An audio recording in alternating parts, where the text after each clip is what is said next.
So good day everyone. I am teacher Jezreen and today I will be discussing how to employ a variety of strategies for effective interpersonal communication. And now, let's take a look for the learning objectives for this lesson. First, a student must define communication and interpersonal communication.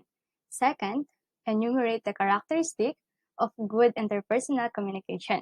And third is employ a variety of strategies for effective communication.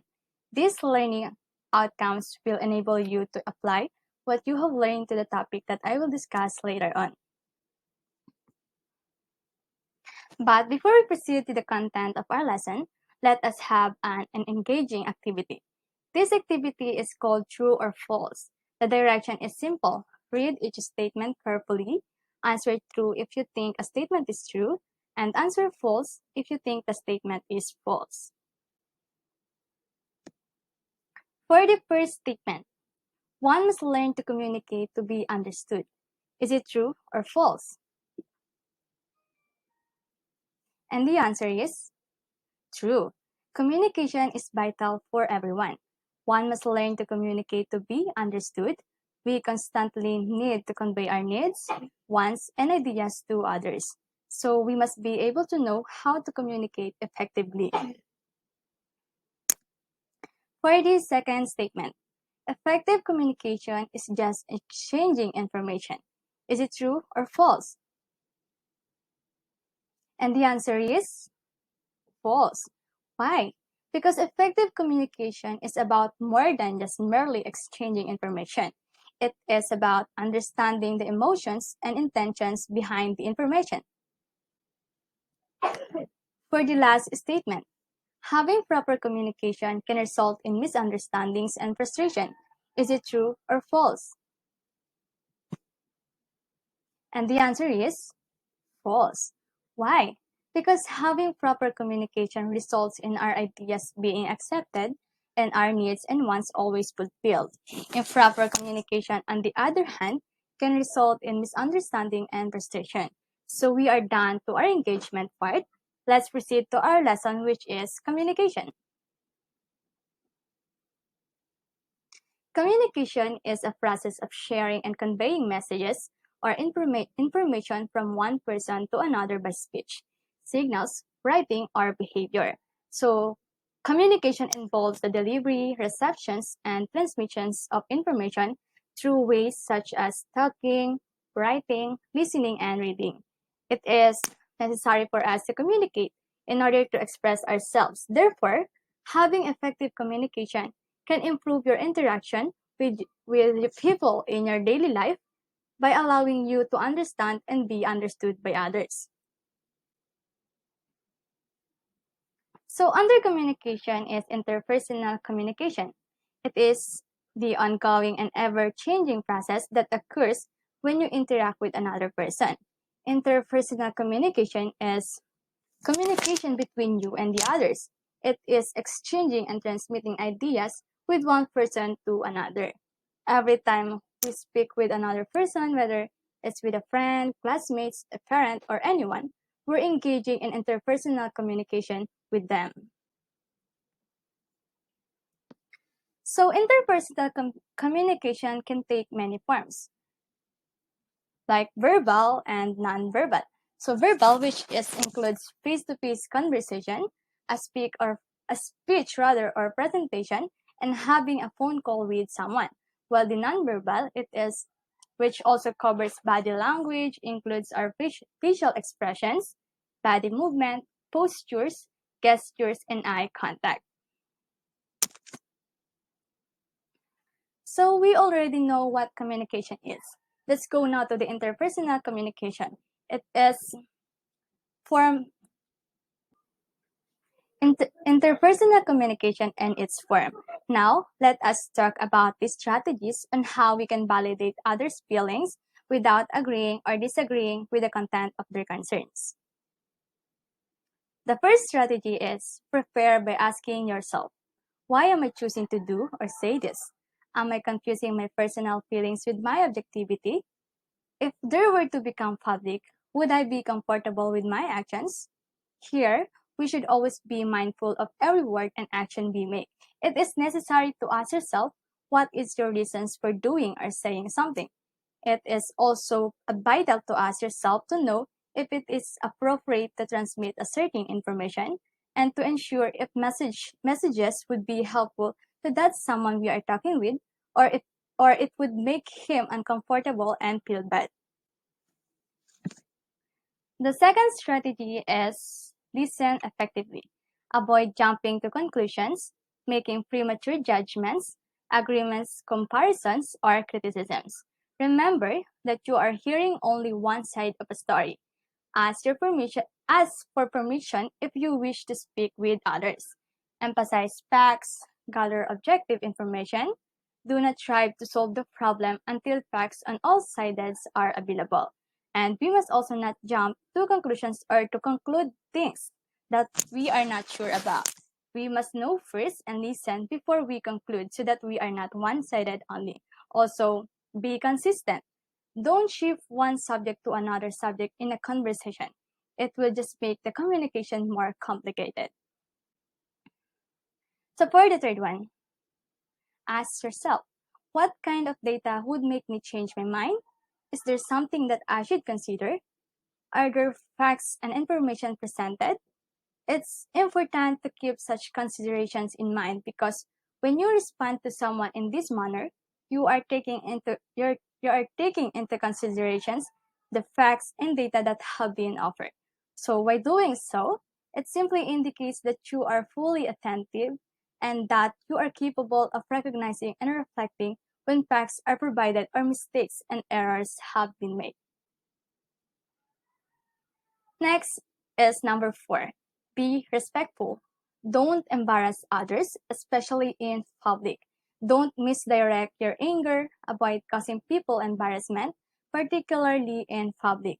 We should always keep in mind that there are certain people who suffer from social anxiety and are very sensitive to discomfort. When this happens, they may experience uncomfortable emotions such as shame, guilt, or disappointment as a result of your actions or words. A person's emotions and behavior is greatly affected by it, so they will worry that others may not respect them as they are because of what happened. So yes, there will be instances in which everyone has a different viewpoint or opinion, but it is not a justification for you to embarrass them simply because you believe that you are right and they are wrong. All we have to do is think about how they are feeling and then present information to them. And even if they don't take it, at least you tried. Then number 5, act thoughtfully and carefully. Don't react. You usually do not have to agree to any course of action on the spot. It may be wiser and safer to wait. Keep a record of the conversations. Behave professionally and do not respond impulsively, but rather analyze and carefully observe things before responding. So you're not required to agree or disagree to anything immediately. You should refrain from speaking until the person you are talking with finish delivering their arguments or information. Also, keep a note of what the conversation is about and be professional in your approach in responding to someone. So now, after we discuss the ways on how to validate someone's feelings, we are going to discuss the characteristic of good interpersonal communication. This characteristic will encourage us in having a more effective and meaningful communication with one another. Here, we have 5. Openness, gratefulness, positive attitudes, empathy, and good listening skills. Let me discuss it one by one. The first characteristic is openness. It is the trait of being open to new ideas, point of views, or arguments. It is the willingness to communicate one's ideas and to be educated by others. When speaking with someone, it is critical that we consider their points of view rather, since we only have one's perspective. So we should be open to hear other people's points of view. The second characteristic is gratefulness. It is a good emotions that is characterized by feelings of thankfulness and appreciation.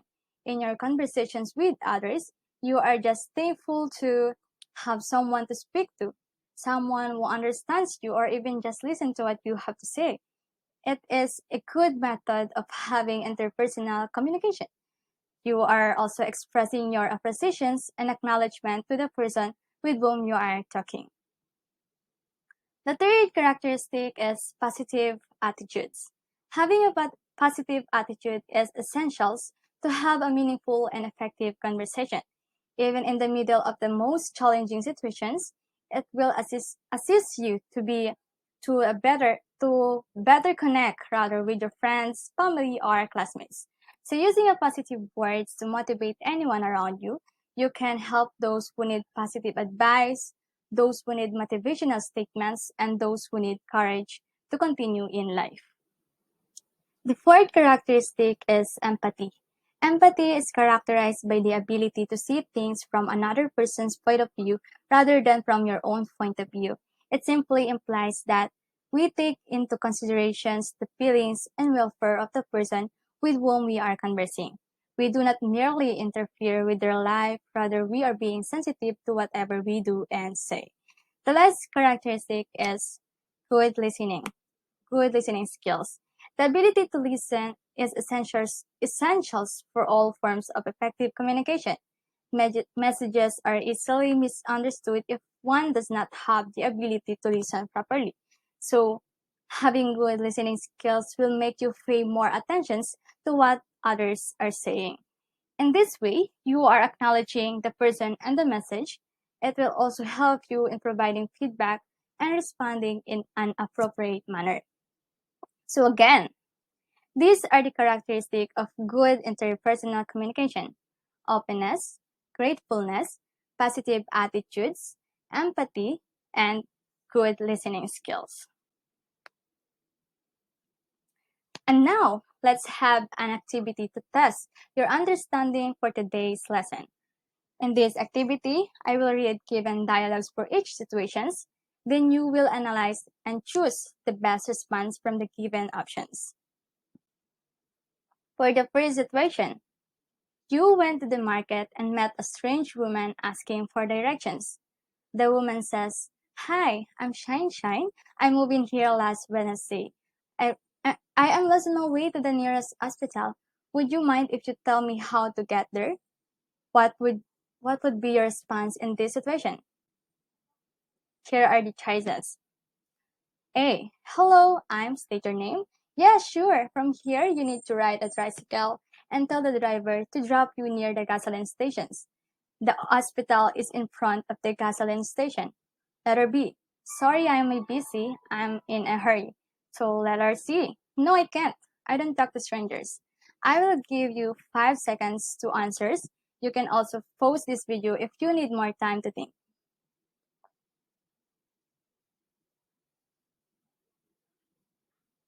Okay, so the best response to this given situation is letter A.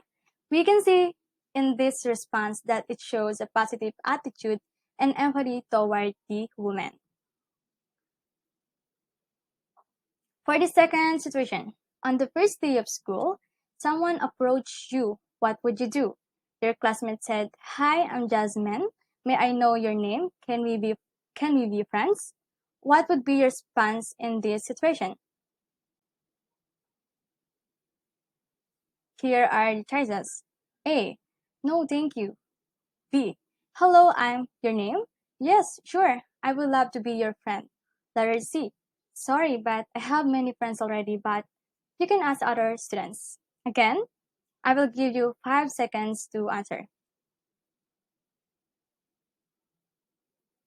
Okay, so the best response to this given situation is letter B.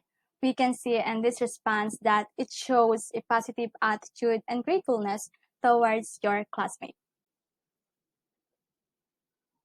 For the third and last situation, your cousin is sick. Your mother asks you to visit him, but you still have some homework to do. Your mother called your name and said, "Could you please make time to visit your cousin? He is sick." What would be your response in this situation? Here are the choices. Sorry, mom, but I cannot make it today because I still have some homework to do. Maybe tomorrow. Letter B. I cannot, mom. Letter C. No. Again, I will give you 5 seconds to answer.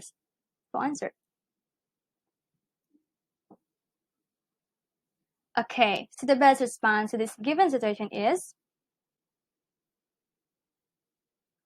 letter A. We can see in this response that it shows a positive attitude, empathy, and it also follows the way on how to validate feelings. And here ends our video lesson for today. I hope that you learned something and apply what you have learned in a day-to-day situations. Thank you for listening.